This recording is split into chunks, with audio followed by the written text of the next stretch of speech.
Hello friends, welcome to ராயராஸ் vlog. நம்ம இன்றைக்கி இந்த குக்கிங் vlogல என்ன பார்க்க போகிறோம் அப்படின்னா, புத்துணர்ச்சி தரக்கூடிய புதினா சட்னி எப்படி பண்ணுறதுன்னு தான் பார்க்க போகிறோம்.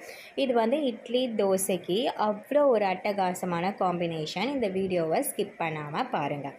நான் ஃபஸ்ட்டு புதினா சட்னிக்கு தேவையான பொருள் எல்லாம் எடுத்து வச்சுருக்கேன். தேங்காய், பச்சை மிளகா, புளி, வெங்காயம், இஞ்சி, பூண்டு.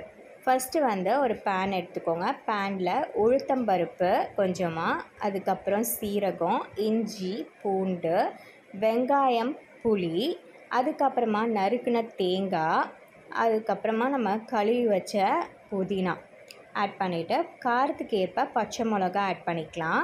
இதை நல்லா ஒன்று சேர அந்த புதினா வந்து சுருண்டு வர அளவுக்கு வதக்கி விட்டுருக்கோங்க.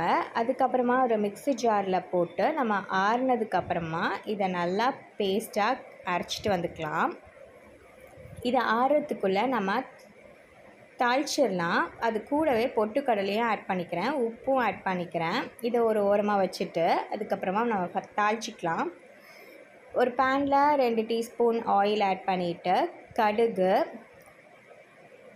உளுத்தம்பருப்பு, பெருங்காயம், அப்புறம் வரமிளகா.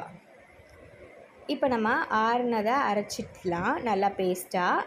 இப்போ பார்த்திங்கன்னா புதினா சட்னி ரெடி ஆகிடுச்சு. தாளிச்சதையும் நான் இப்போ இதில் ஆட் பண்ணிட்டேன். ஆட் பண்ணிவிட்டு உங்களுக்கு தேவைக்கேற்ப நீங்கள் தண்ணி ஆட் பண்ணிக்கோங்க. ரொம்ப தண்ணியாக ஆட் பண்ணிங்கன்னா இட்லி தோசைக்கு செட் ஆகாது. இந்த கன்சிஸ்டன்சி போதுமான அளவு. இதை எல்லோரும் கண்டிப்பாக உங்கள் வீட்டில் ட்ரை பண்ணி பாருங்கள். ட்ரை பண்ணி பார்த்துட்டு எனக்கு கமெண்ட் செக்ஷனில் ஃபீட்பேக் சொல்லுங்கள் எப்படி இருந்துச்சுன்னு சொல்லிவிட்டு. இந்த வீடியோ உங்களுக்கு பிடிச்சிருந்ததுன்னா ஒரு லைக் பட்டன் தட்டி விட்டுருங்க. மறக்காமல் ராயரா vlog சப்ஸ்கிரைப் பண்ணுங்கள்.